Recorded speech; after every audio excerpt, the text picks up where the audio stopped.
This is the Bax and Grant Sports Show presented by Sports Radio America. A good Monday morning to you all. This is Bax. I'm Grant. Welcome, Grant. You survived the weekend. A busy weekend for both of us. I know we had all kinds of fun stuff and shenanigans going on, but we have made it.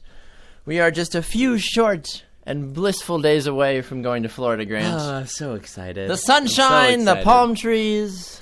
It is. I'm just so excited. Nice. I'm excited. I'm from Florida. Grant, is this the first time you're going to Florida? This would be the first time I'm going to Florida. It's going to be amazing. We're taking the show on the road, the Bax and Grant Sports Show, presented by Sports Radio America. Remember, you can check us out Monday, Wednesday, Friday, right here at 9 a.m. Central on Spreaker. We broadcast our shows live. You can also find us on TuneIn Radio from 12 to 3, a part of Sports Radio America, and Live 365. And don't forget to download our podcast on iTunes. You can also check us out on Facebook at Bax and Grant Sports Show. You can also follow us on Twitter at BG Sports Show. And you can also email us, bgsportshow@gmail.com. Oh, yeah. You can find us literally just about anywhere nowadays. And we've had quite the good response, and we're very excited. We will tell you this, though, that while we are down in Florida, we won't have a show every single Monday, Wednesday, Friday that we're down there. We're only going to be down there for about 10 days, but once we know our official broadcast schedule, we will let you know, and then Sports Radio America will let you guys know as well accordingly, so that way there's no confusion or issues or whatever. So trust me, we'd love to do it as much as we can while we're down there, but because we're at the mercy of our college while we're down there, we can only do so much. Be that all aside, Grant, some interesting news as always. It wouldn't be a sports show if we had nothing sporty to talk about. The world was still buzzing after intern Laura talked about pillow fighting and camel racing on Friday. Oh my goodness, I've never felt like I would say those words on the air in my life, but somehow pillow fighting and camel racing made it on. It's interesting though, Grant, because one of the first things we want to talk about today is about a man that traditionally doesn't talk very much, and that man would be Marshawn Lynch. Now, it shouldn't surprise me that he came out and finally broke his silence, but it's not even surprising to me, at least, who he broke his silence to. He broke his silence to a Turkish sports network. Which, when I saw that, I was shocked. I'm like, what are you doing? Like, first off, what are you doing in Turkey, of all places? Because that's just weird. Because he's Marshawn Lynch. He can do what he wants. I guess so, and he shows that he can do what he wants. He consistently shows on a daily basis that he doesn't care, and he's going to do what he wants. But it's the context of what he talked about, Grant, is what has so many people up in arms. Well, yeah, because he was talking about if he should have gotten the ball at the last play of the Super Bowl. Now, I have not really met a person who says he shouldn't have gotten the ball. I know a lot of people are saying, yeah, but we back the play call no matter what it was. But he came out and said, yeah, I was expecting to get the ball. He thinks he should have gotten the ball. And out of all the times and the places to say that, I think he picked the wrong time. I think he kind of did that because he can show I can do what I want. This is very bad for team relations going into the future because there are talks of him even retiring now. So it's going to be interesting how it plays out, but I really disagreed with him doing this. I think it was wise for him to say after the Super Bowl to a reporter to say that it is what it is. It's over. I agree with the play call. I agree with my coaches. And he did, to an extent, kind of say that, but he also did say that he said he should have gotten the ball. Yeah, exactly. And he came out, and his main quote, I feel like that's got a fair amount of people up in arms, is he said, "To be honest with you," as he was speaking to the Turkish reporter, "I would be lying if I didn't tell you that I was expecting the ball. But in life, these things happen. I mean, it cost us the Super Bowl." Little side jab in there, right? But the game is over and I'm in Turkey because instead of going to Disney World, you go to Turkey, I guess. If you lose the Super Bowl, you go to Turkey. It's like I'd be afraid if I lost the Super Bowl. All right, you're going to Scandinavia, Saudi Arabia, or somewhere. But okay, so now we know. If you win the Super Bowl, you go to Disney World. If you lose the Super Bowl, you go to Turkey. Well, he's there for, I believe, like a fundraiser, or Probably. or like, he's there for a camp. That's the American Football Without Barriers camp. Okay. He's there with D'Angelo Williams and Gary Barnage. Barnage, okay. Oh, sure. So that makes a lot more sense then, I guess. But even still, it was kind of just without any context, though. If you'd be like, oh, all right, well, you lost the Super Bowl, go to Turkey. They ban you to Turkey for a while. Or what's the Barren Straits out in Russia there, like where you don't want to get banished to. I can't think of what it's called right now, but it's just that cold wasteland of Serbia? nothing. No, Not Serbia. Oh my goodness, I can't think of what it's called right now. I But can't remember. those cold, barren wastelands come to me that eventually. resemble northern Wisconsin, basically. But yeah, so not too surprised, in all honesty, though, that's what ended up happening. That he would be the guy to break the silence and to break it to the Turkish media of all people. But Beast Mode does what Beast Mode does, I guess. Now, if there's one sport in the world that doesn't get a lot of press, and we had this conversation before the show, Grant, it's NASCAR. Right. NASCAR and Major League Soccer, I feel like, are the least talked about sports in America. And an interesting little thing to note is that NASCAR actually has the biggest fan base. And it's kind of interesting. In all of the U.S.? In all of the U.S. Really? Yeah. I never would guess that. Yeah, and it's kind of... We might cover it more if you, are looking for it. They do. I mean, I've seen NASCAR on there, obviously, but it's funny because you're right. NASCAR just doesn't get talked about a lot. And I think it just has a lot of backlash with people that you either really like it or you really don't. Because either you say it's thrills and whatnot, or you say all it is people driving in cars and turning left. How is that exciting? We don't want to watch people talking about that. And they're turning left.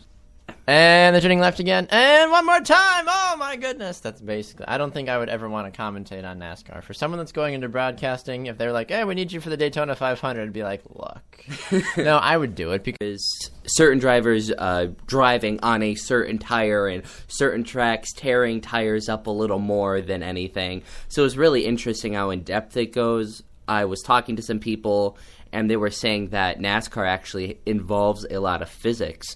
And it's really interesting to look at all the physics behind NASCAR. Which I think is another reason why I've had a hard time getting into it, because science was never one of my strong points in high school and college. So talking about physics, immediately my brain is like, all right, I'm done, checking out. So, but Jimmy Johnson, though, he won another race yesterday, and I feel like Jimmy Johnson is the iconic version of what you would call he's the New England Patriots of NASCAR, because he has won multiple championships over the last 8 years.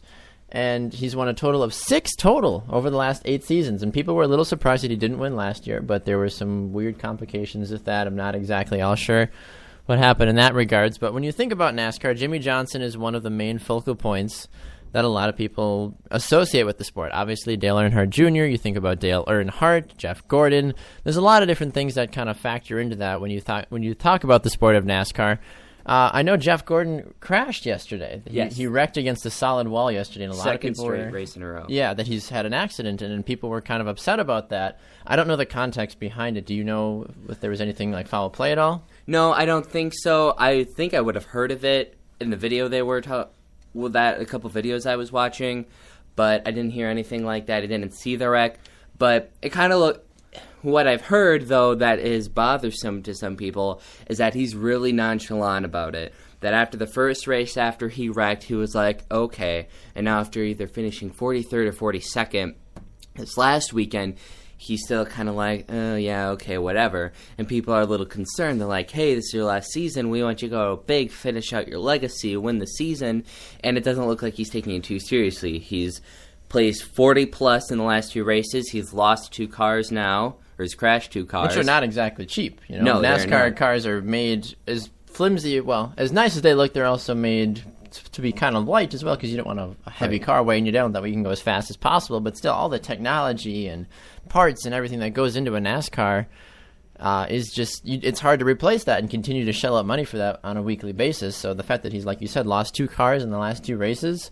When it's a long season. Yeah, NASCAR exactly. is a long season. And I think people forget about how long NASCAR is. I don't remember off the top of my head how long it is, but it's a fairly long season. They have like only a 2 or 3 month off season. Yeah. They race for a very long time. They do, and that's, I mean, realistically, I guess it's trying to phrase this in an appropriate way so I don't offend any NASCAR fans, it's not as grueling, I feel like, as an NFL or a NHL or a basketball or an MLB because you use your body a fair amount in NASCAR because of everything that goes on, but you're not putting your body compare like baseball. They've got a long season, they play a ton of games, but those players are running around, they're diving, they're hitting, they're catching every single day, basically. Well, you can look at drivers like Mark Martin, and he professionally drove NASCAR until he was in his 50s.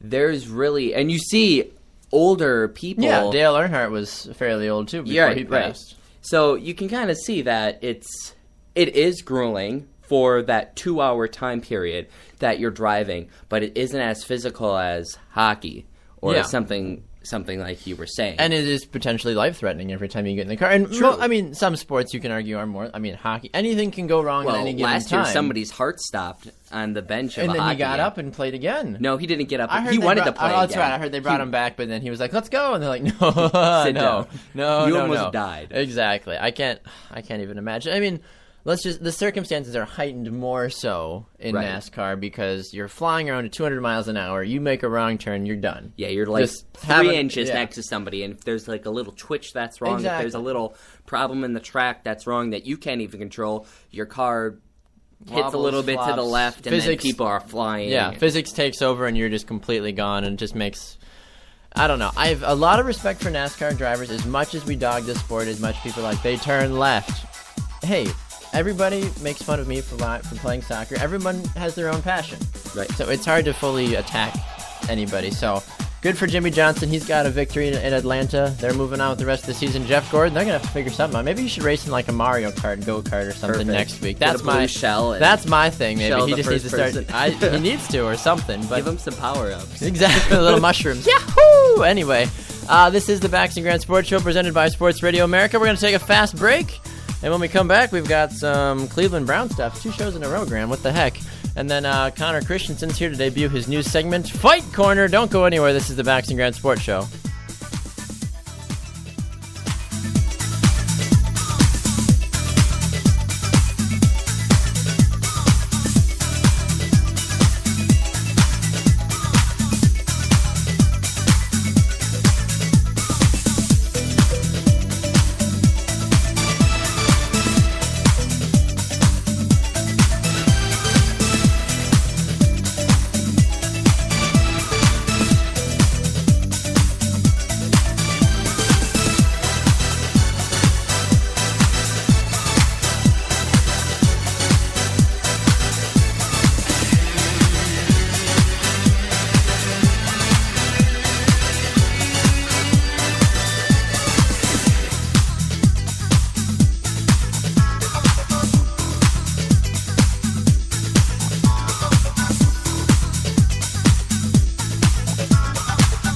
Welcome back to the Bax and Grant Sports Show, presented by Sports Radio America. I'm Bax. This is Grant. Grant, Cleveland Browns, again.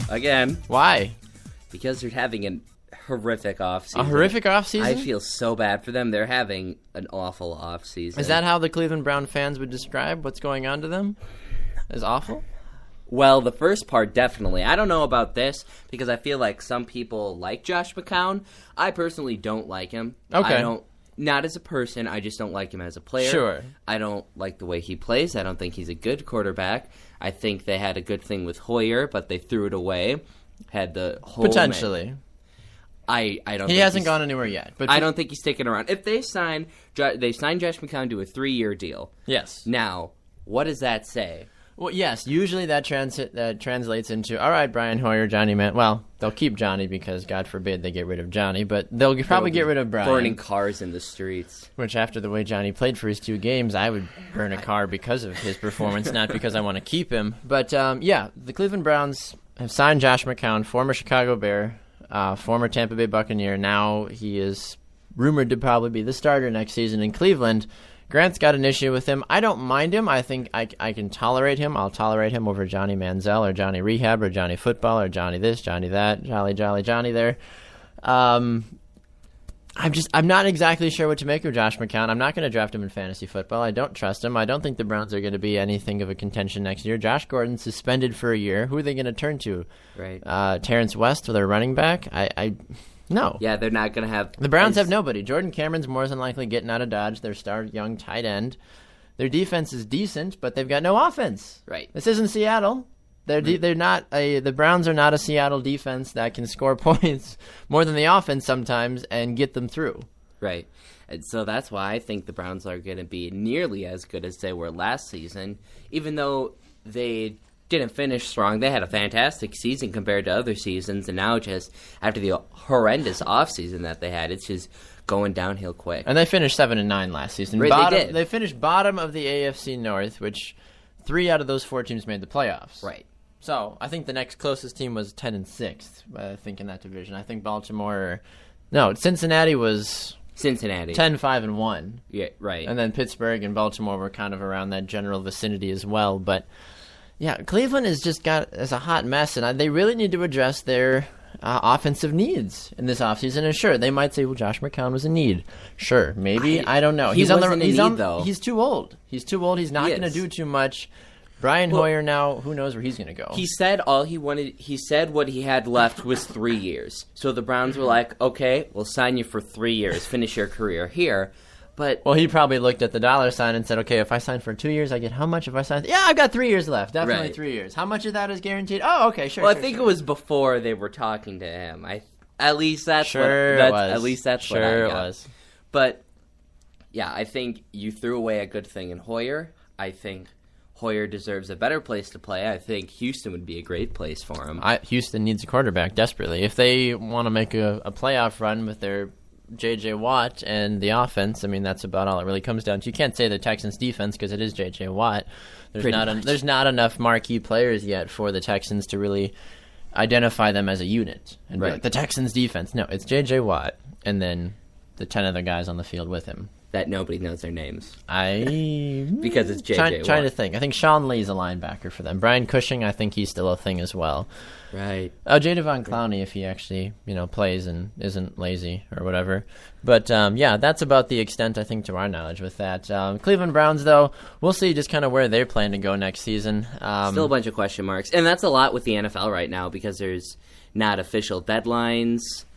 They're not here yet, but they're coming soon, so a lot of big NFL news is right around the corner to see what a lot of these teams are going to do. Yeah, we'll exactly kind of see what's going to happen with that, but a lot can happen in a short amount of time, especially in 14 seconds, which is a very good segue to our new segment called Fight Corner. As you know, that music means that Connor Christensen's in studio. Connor, welcome, sir. You're debuting a new segment for our show today called Fight Corner. We are branching out into the wonderful world of wrestling and fighting and plain old kicking butt and taking names, as it were.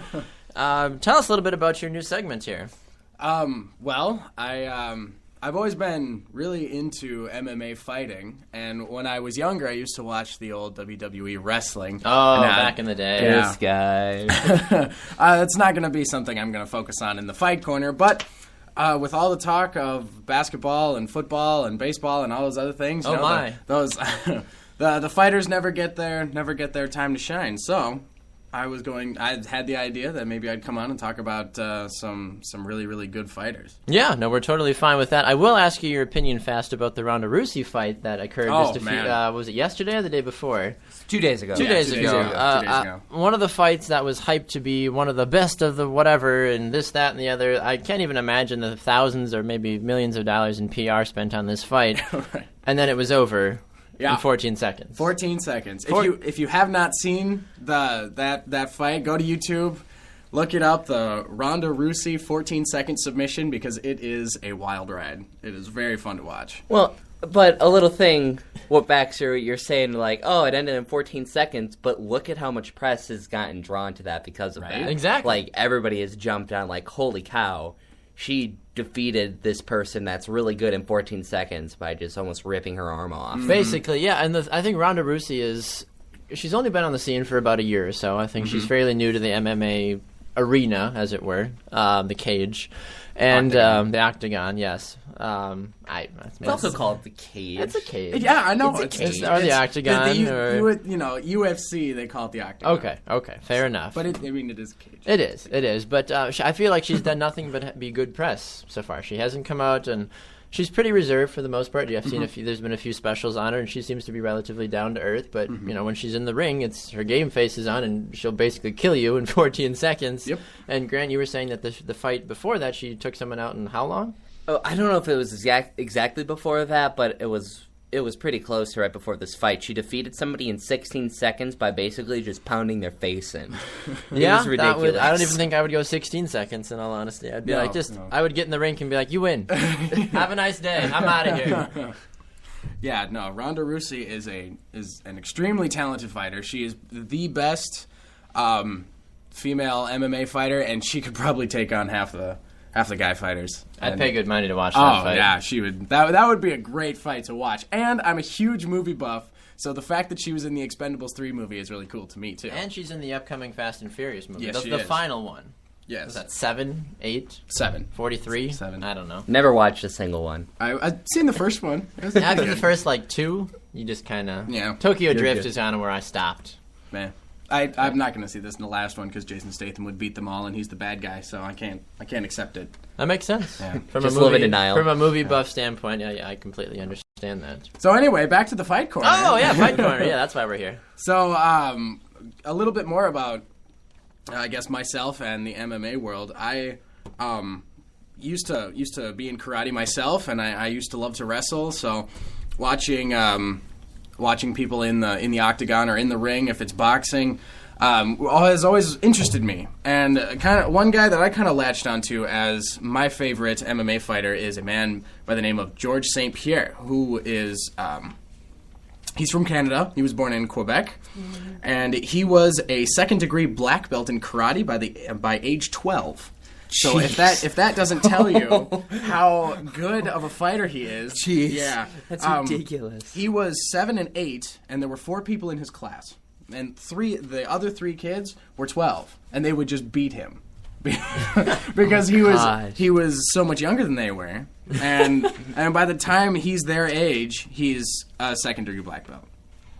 It's crazy. And then so he would go along and he would be in karate tournaments and matches, and he would win them because he was amazing. And then once he got into the UFC realm, he added boxing, wrestling, and Brazilian. I was like, what's Brazilian? Brazilian. Having trouble talking. Brazilian Jiu-Jitsu to his fighting repertoire, and that was. By the time he was 16, he had started his first match in the MMA realm, and I watched him initially on a show called The Ultimate Fighter, which was a UFC show where they take 2 MMA fighters in UFC, and they give them each an amateur team, and they kind of have the veteran train this young group, and then one person from each team goes on and gets into UFC. Sure. And this was a while ago, but GSP was up against Team Koscheck, who's a fantastic fighter. And when you were watching the show, I watched it fairly religiously because I watched that first episode, and I was like, I really, really like those 2 guys, Koscheck and GSP. And you got to see their own fighting philosophies, because a lot of people are under the impression that it is just 2 people go into a ring and just beat the crap out of each other. It's not. Though. It's not. It's art. It's technique. It's so technical. Yeah. From what I know, it's kind of lame and a kind of weird thing, but if you've ever played the video games for MMA, the controls are ridiculous because there are so many things. There's so many different styles. There's so many techniques. You have your standing up game. You have your ground game. You have if you're up against a cage, what do you do? There's so many different things to do in MMA. Mm-hmm. You can be beaten in so many ways. It is insane how easy and in short amount of times. Yeah, but I actually remember watching this one. I remember watching one episode, and it was in St. Louis. Because I used to live there. My dad went and visited some people down there, and I went with him. and they were talking about wrestling, and I did not take in the visual cues. I should have seen and heard what they were talking about, but they were like, so Grant, what do you think about wrestling? And I'm like, I really don't like wrestling. I don't get it. And I look. Then, like, my dad was like, you do realize that these guys are high school coaches of various St. Louis teams that have won state championships. And then I look around the room. They're all wearing wrestling shirts. There's trophies all around the room, banners, pictures of wrestling teams. I was like, oh, that was a mistake. Yeah. Then they severely beat you for an hour, and then you loved wrestling. It was a wrestling's miracle. great. It was a miracle. Yeah, the reason I like George St. Pierre the most, I think, is because, one, he's a welterweight, which is 170 pounds, which is the weight class that I would have loved to fight in. It's 170. You can still get into it. I mean, there's still hope for you. I mean, probably not at this point. But anyway, he has career stats of 25 wins and 2 losses, and he is a master of the submission. He'll take you down standing up. He'll knock you out, but my favorite is always the submissions, and he's a master at submissions. Now, Connor. Yes. I want to talk to you because we talked about this the other day. Okay. About judo. Okay. And standing wrestling? Yeah, standing wrestling. Ronda Rousey, her specialty is judo. Hey, man, do not mess with people who know judo. They will destroy you. Well, because we were just messing around, like, it's kind of boring. Yeah, it's just basically you're standing up and then you're sweeping the other person's leg, and then it's like, okay, you're done. But then it's like, look at what Ronda Rousey can do. She can just mess you up. She'll swipe you and you'll be dead before you hit the mat, basically. Yeah, that's the difference between playing judo and MMA judo is they'll take you down with their judo and then punch your face in. So, there's a little extra added there at the end. Bit, a little bit more to it than just the standing. Right. Oh, man. All right. Well, any final things for us, Al Connor? There is much more Fight Corner to come. We'll dive into some news later on, and I hope you guys enjoy. Sounds good. Connor Christensen, ladies and gentlemen. He'll be here Mondays on the show to talk about Fight Corner, our new segment on the Backs and Grand Sports Show. And then don't forget on Fridays he stops by as well and offers his weekly health fitness tip. You can follow Connor on Twitter at ConnorDC126. Once again, Connor, thank you so much for stopping by, and we'll see you on Friday. Thanks for having me. No problem. All right, Grant, it is time for the best part of the show, aside from even just doing the show with you. It's time for Grant's Rant.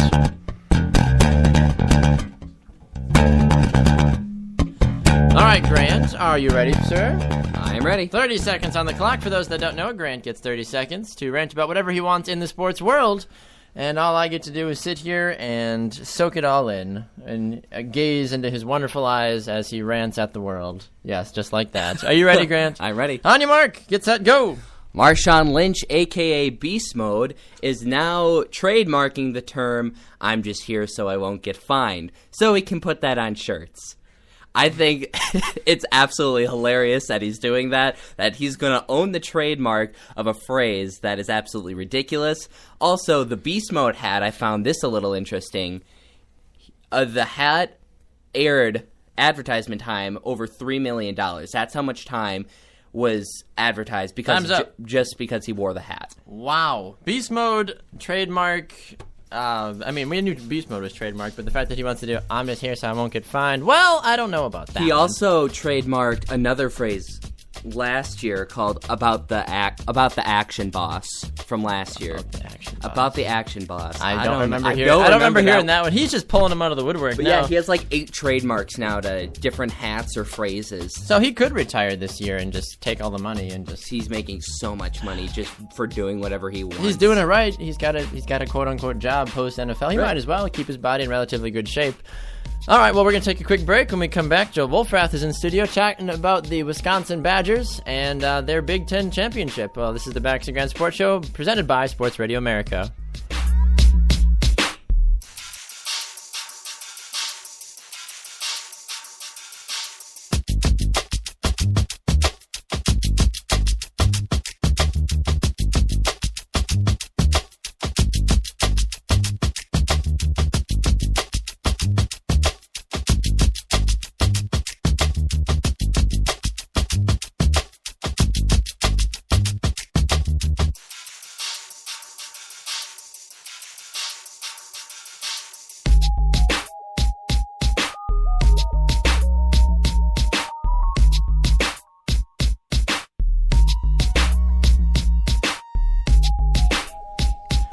Welcome back to the Bax and Grant Sports Show, presented by Sports Radio America. I'm Bax. This is Grant. And now, here's Joel. Joel Wolfrath, welcome to the show, sir. How are you? Hey, doing all right. How about you guys? Not too bad, Joel. You're here. I wish I had the On Wisconsin theme queued up for you, but we're here to talk about the Wisconsin Badgers. There you go. There it is. There you go. Close enough. Grant's in band. That counts for something, I feel like. But the Wisconsin Badgers have already claimed a share of the Big Ten title this year, and the season's not even over yet. They defeated Michigan State 68-61 last night at the Kohl Center, and it is their first regular season conference championship since 2008, Joel. Yeah, and it was actually a bigger win than the score is going to tell you. They had a demanding lead at halftime, and the second half they kind of let it slip at the beginning. Why does it always seem that happens, though? That seems to happen frequently. It may be part of life in college basketball, but... It's annoying. I don't like it. And sometimes from the Badgers. Grant has a bit of a vendetta against the Badgers, not because he doesn't like the Badgers, but because of once they lost to Maryland last week, he was a little irked. Oh, that hurt. And kind of lost a lot of respect for Badger sports as a whole. Just because of the amount of they can't win big games. But anyway, so that's it's not you, Joel. It's was not that your rant segment for that week? Was no, but I had a little mini rant session where we talked about it. It could have been a good one. Yeah, no, that would have definitely been a good one. But Grant, this will help ease the pain a little bit. He's just are you just more upset about the Badgers Rose Bowl games? Don't even talk to me about okay. I'm sorry. Go away. I'm sorry. Hey, I'm redemption sorry. is here next Sunday at Ohio State. That's basketball. true. That is where it all gets made. Badgers Ohio State to close out the 2014-15 regular season. But Joel, you had some good thoughts on the game last night, and then kind of looking forward as well, didn't you? You know, it was just a 180 from the Maryland game, which was really good to see. I'm sure Grant was happy to see that too. Yeah, I was happy to see Kaminsky go off. Good Put old up Frank. 31 points, 8 rebounds. What a guy! He just turned up, and especially with the outside shooting we saw in Maryland, it was nice to see that again. He looked like a point guard sometimes. It was ridiculous. He's a fantastic player. The agility that he can have for a big guy. He's a 7-footer. He's absolutely ridiculous. And Bo Ryan's strategy clearly is when Trevon Jackson's out, everyone is now point guards. Basically how it Get goes. Frank in there too, why not? Yeah, Frank might as well. And I'm curious to know what he does when he goes into the NBA next season, because he's a senior this year. I'm assuming that he will declare for the NBA draft.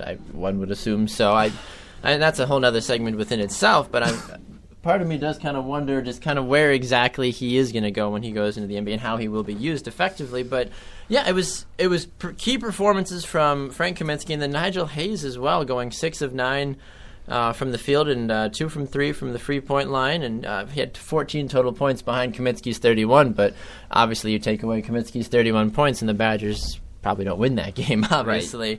Right. But I'm a little concerned about the lack of points from the rest of the team. Well, I know I was thinking about that, but when post-game interviews, they were talking about their big strategy and their big concern was just getting Kaminsky the ball. That's all they were really concerned about. They weren't really concerned about scoring. Seems like a pretty simple, just give it to Frank. It's not a bad Go, plan, Frank. you know. It's not, but come tournament time, I feel like you double up Kaminsky, and then who's going to shoot, you know? Right. If I was an opposing team game planning against Wisconsin, I'm going to say, okay, we're going to either put our best guy on Kaminsky, or we're gonna double up Kaminsky, and then we're gonna kind of just deal with the rest of what happens from there. Right. Yeah. So, I mean, we don't want to downplay the rest of the talent on the team, despite Kaminsky's ability to put up points. I mean, Nigel Hayes and Kaminsky had a lot of team. They had great chemistry this last game. They had a lot of assists back and forth. Together, they had combined like 40-some points.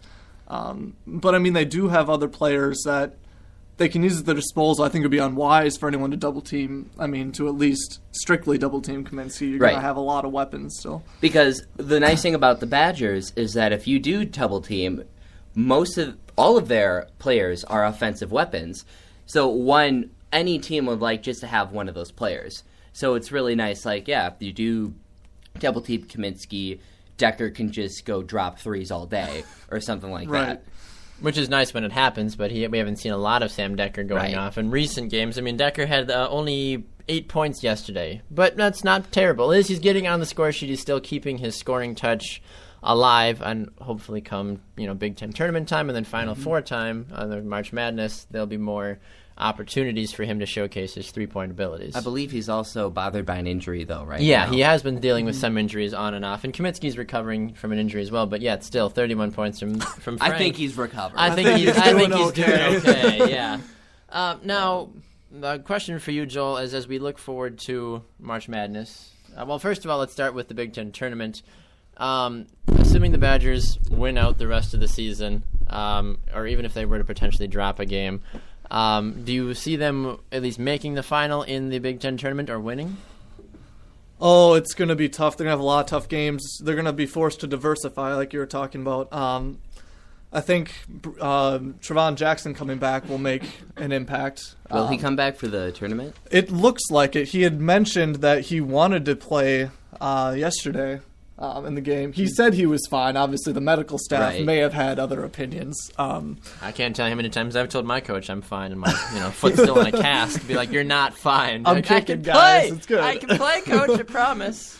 And so he's confident. He wanted to play. I think by the tournament time, I don't know about Big Ten tournament, but I think by March Madness, he'll have the physical capability of playing. Whether or not coach will feel comfortable starting him right out the box or kind of working him back into play will make an impact too. But there are a lot of good teams that are going to be in the tournament. Wisconsin will probably be in a bracket with Kentucky.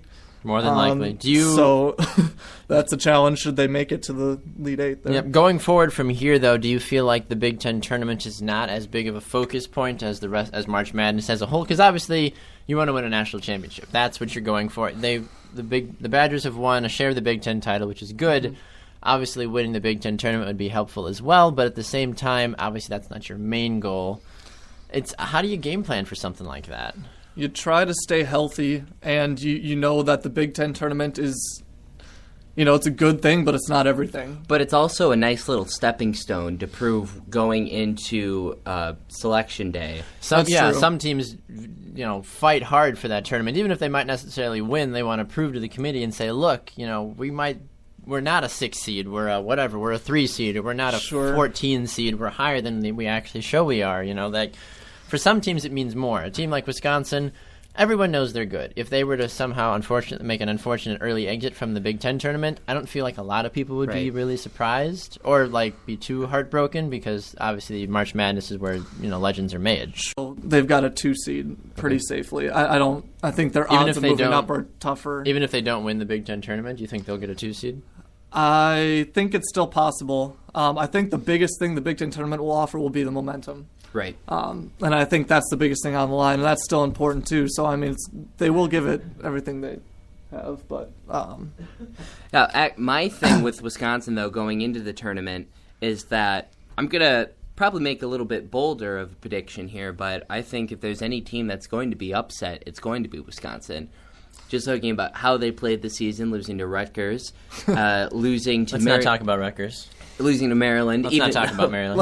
Well, Maryland was a ranked team, so it's not like it's a big upset, but it shows that Wisconsin can lose, and Maryland was their only rank was next to Ohio State. Yeah. Well, and then Duke, and they lost to Duke. So can they beat the big team? And they haven't proven that yet, and they've proven that they can lose to a lesser team. Yeah, medium to a little bit above average teams, basically. Not to take anything away from Maryland, but at the same time, Maryland was high teens. I think they were 16, or 17, when they beat Wisconsin. So they're not a top 10 team, so it's hard to okay, that makes sense. Maryland beat them. Okay, they were a really good team. It's no, Maryland caught fire at the right time and shut down Kaminsky. That's all it really came down to. There was no question going into this game that obviously Maryland's going to win by 10 in this game. It's hard to really understand, for the Badgers' perspective going forward from there. But they've got a good thing going. They'll close out the season in just a few games. They play Minnesota, they play Ohio State, and then they're done. And then they've got the Big Ten tournament.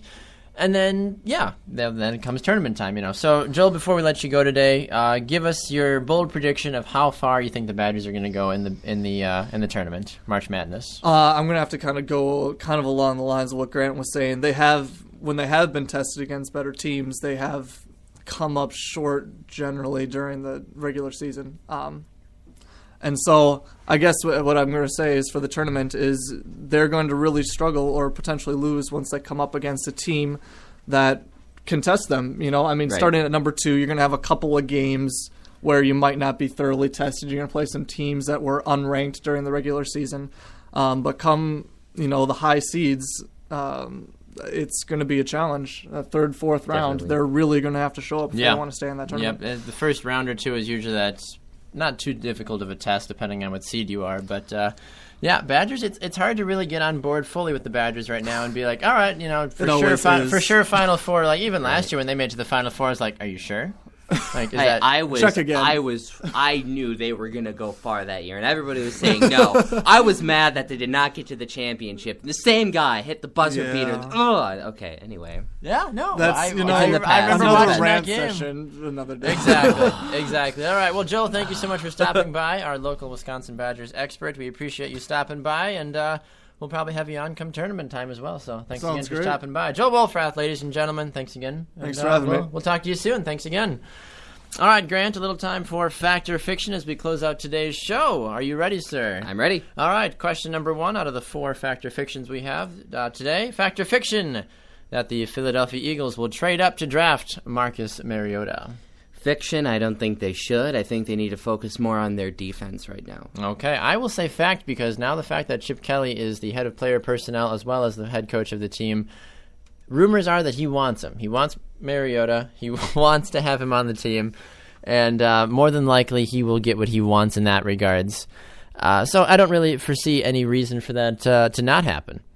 My next fact or fiction to you, Grant, is fact or fiction that the NFL needs a new commissioner. Fact. He definitely need a new commissioner. Just look at past events. You can look at with what happened with Adrian Peterson and the court saying that he should not have been suspended. Yeah. So that goes to show of his abilities as a commissioner that it was against the Constitution for him to be suspended, and that shouldn't have happened. Yes, yeah, but I would have to agree with fact. I believe the NFL needs to part ways with Roger Goodell and figure out somebody new. I think it would be interesting to bring in a former player as commissioner. I think the owners would have a big problem with that, especially if the former player was part of the Players Association. But you say it depends on the player, obviously, but I feel like a well-respected player, like I can almost see like a Michael Strahan being a commissioner. That would actually be really interesting. I would be interested to see him and see where he goes with that. All right, next fact or fiction for you is Grant, going along with what our theme was on Friday with pillow fighting and camel racing. Fact or fiction that you would try semi-professional pillow fighting? Fiction, because I would be scared. Yeah, I'd be scared, especially if Ronda Rousey was in there. She'd destroy anybody with the pillow in 5 seconds by feather submission. I can't even imagine Ronda Rousey as a pillow fighter. Yeah, I'm gonna have to go fiction. I was gonna go fact until you brought up her name, and I'm gonna go fiction now for the end of time. Because we were actually watching some videos after the show on Friday. It was scary. It was. They were ruthless with those pillows. I can't imagine Ronda Rousey with a pillow. She would kill me. It would be frightening. She would kill me. Line it with lead. Oh gosh, she doesn't need it to be with lead. She'd swing it so hard it'd feel like you're getting hit with lead. But all right, final question for you, Grant. Fact or fiction that MMA and UFC has no appeal to most people in the United States? To most people, I think I think that's fiction. I feel like it does appeal to people, but I feel like it's a newer sport, so it hasn't sparked a lot of interest yet because people are they're wrapped up in football, wrapped up in basketball, wrapped up in baseball, that they don't want to divert as much time into a new sport as they would like to. And we've talked about this before, that it takes a lot of time to follow sports. And it does, stuff like that. So to follow players, to follow certain stats when you're already involved in a sport, that's kind of hard. Yeah, I would have to agree with that. I say fact for this one. I feel like that it's just not big enough yet, and the following is big as people might think it is. It's not as big as people think it is. I mean, you told me that NASCAR is the most followed sport in all of the U.S., but it doesn't get the press that it deserves. But it's still, after a survey, I think that you said that NASCAR is the most followed sport in all of American sports. But, it's hard to really know exactly where MMA and UFC are going. They've got a good focal point. They've got Ronda Rousey as like their main person now. So moving forward, anybody I guess that disagrees with them, she'll put them in submission and they'll tap out and call it a day.